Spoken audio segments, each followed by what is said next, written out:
নমস্কার দর্শক বন্ধু, আমি শ্রী সৌরভ শাস্ত্রী, আদি পরাশর, আসানসোল জ্যোতিষ।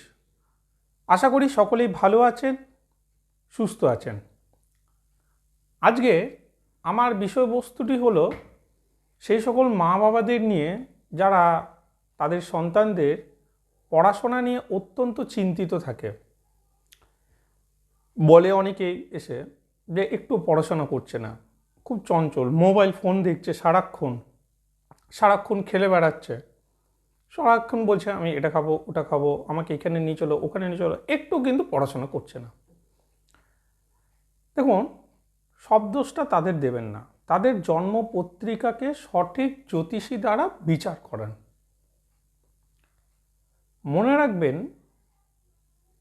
এই জ্যোতিষশাস্ত্রে শিক্ষায় বাধা নিয়ে কিছু সূত্রবালী বলেছে। বাচ্চারা অনেক বুদ্ধিমান হয়, তাদের যেটা শেখানো হয় তারা সেটাই শেখে, কিন্তু ভুলটা করে আমরা বয়োজ্যেষ্ঠরা, আমরা সঠিক সময় সঠিকভাবে তাদেরকে লালন পালন করতে পারি না। তার মধ্যে একটি হলো তাদের পড়াশোনা নিয়ে জ্যোতিষীর কাছে জন্মপত্রিকা বিচার করা। যদি কোনো বাচ্চার চতুর্থ ভাব প্রাথমিক শিক্ষা, পঞ্চম ভাব নবম ভাব উচ্চশিক্ষা, পঞ্চম ভাবটা হচ্ছে জ্ঞানের ভাব, যদি এই পঞ্চম ভাব বা পঞ্চম পতি কোনোভাবে পীড়িত হয়, তাহলে বাচ্চার শিক্ষায় মনোযোগ কম হবে।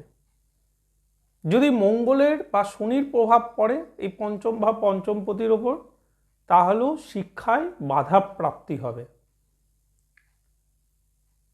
আবার এই পঞ্চম ভাব পঞ্চম পতির ওপর যদি রাহু বা কেতুর প্রভাব পড়ে, তাহলেও বাচ্চার কিন্তু পড়াশোনায় মনোযোগ কম হবে।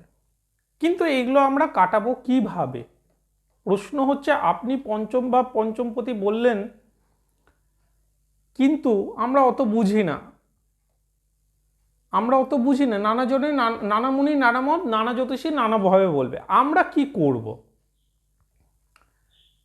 দুরন্ত শিশুকে শান্ত করার জন্য আমি এর আগে আর একটা প্রতিকারের ভিডিও করেছিলাম, সেখানে বলেছিলাম যে দুরন্ত শিশুকে কিভাবে শান্ত করা যায়, কিন্তু শিক্ষায় কিভাবে অগ্রগতি করানো যাবে, এই সমস্ত বাধা বিপত্তিগুলো কিভাবে কাটানো যাবে।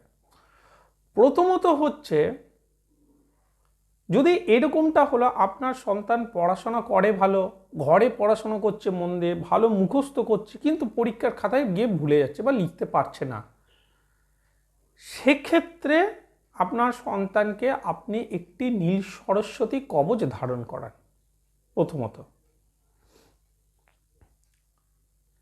দ্বিতীয়ত হচ্ছে, কোনো জ্যোতিষীর দ্বারা আপনার সন্তানের কুণ্ডলী বিচার করিয়ে দেখুন যে চন্দ্র বা পঞ্চম ভাব বা পঞ্চমপতির কোনো কিছু দোষ তৈরি হচ্ছে কিনা। যদি দোষ হয়ে থাকে সেটি বিচার্য এবং উপযুক্ত জ্যোতিষীর দ্বারা সেটা কি প্রতিকার করুন। তৃতীয়ত, একটি নীল সরস্বতী মায়ের ছবি বাচ্চা যে ঘরে পড়াশোনা করছে পূর্ব দিকের দেওয়ালে ওটি লাগিয়ে রাখুন এবং বাচ্চাকে বলুন সেই দিকে মুখ করে যেন লেখাপড়া করে, সেই দিকে মুখ করে যেন লেখাপড়া করে।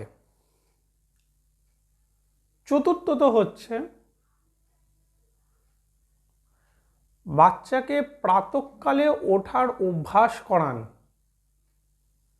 প্রাতঃকালে উদয়মান সূর্যের সময় যদি কোনো শিশু বা লেখাপড়া করছে এরকম জাতক ওই সময় যদি লেখাপড়া করে, সেই মুহূর্তের একটি বিশেষ যোগে তার মধ্যে একটি মনোযোগীর ব্যাপার তৈরি হয়ে থাকে, যেটি সেই জাতককে পড়াশোনা করতে সাহায্য করবে। এবার হয়তো এরকমও অনেকের মনে প্রশ্ন জাগতে পারে যে এরকমও আছে সকালে পড়াশোনা করে না, সারা রাত ধরে পড়াশোনা করে। আমার ছেলে তো কলেজে পড়ছে, সারা রাত ধরে পড়াশোনা করছে, ভোরবেলায় ঘুমাতে যায়, ওঠে 9টা 10টার সময়। আমার এটা বলা উদ্দেশ্য সেই সকল জাতক বা জাতিকাদের ক্ষেত্রে যারা 12 স্ট্যান্ডার্ডের মধ্যে আছে, যাদের এখনও ঠিকমতো শিক্ষার সম্পর্কে বা কিভাবে আমি কনসেন্ট্রেট বাড়াবো সেই রকম নলেজ তৈরি হয়নি, বা সেই সকল পিতামাতাদের জন্য যারা নিজের সন্তানদের পড়াশোনার ব্যাপারে অত্যন্ত চিন্তিত হয়ে আছে, তাদের জন্য এই সকল প্রতিকার।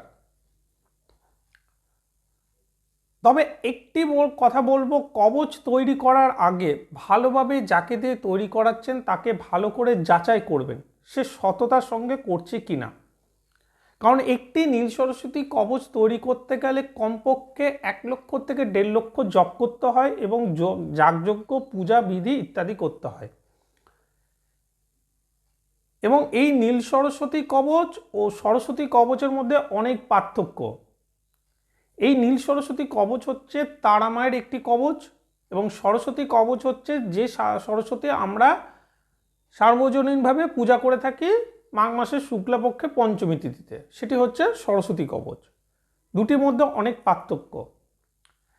কাজে সুতরাং সরস্বতী কবচ, নীল সরস্বতী কবচ, এই পার্থক্যটিকে ভালো করে বুঝবেন এবং নীল সরস্বতী কবচ যাকে দিয়ে তৈরি করাবেন সেই যেন সম্পূর্ণভাবে কমপক্ষে 1 লক্ষ জপ করে যজ্ঞ করে তবে কবচটি যেন তৈরি করে, নচেত কিন্তু এই কবচটি কোনো কাজ দেবে না, কোনোভাবে কিন্তু কাজ দেবে না।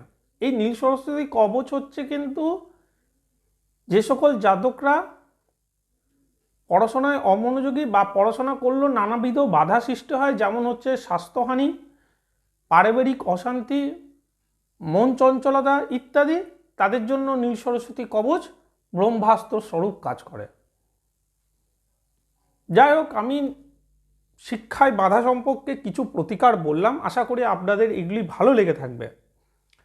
এবং যারা দেখছেন এখনও পর্যন্ত আমাকে সাবস্ক্রাইব করেননি তারা অতি অবশ্যই সাবস্ক্রাইব করবেন, এবং যদি আমার এই প্রতিকার ভালো লেগে থাকে একটি অবশ্যই লাইক দেবেন।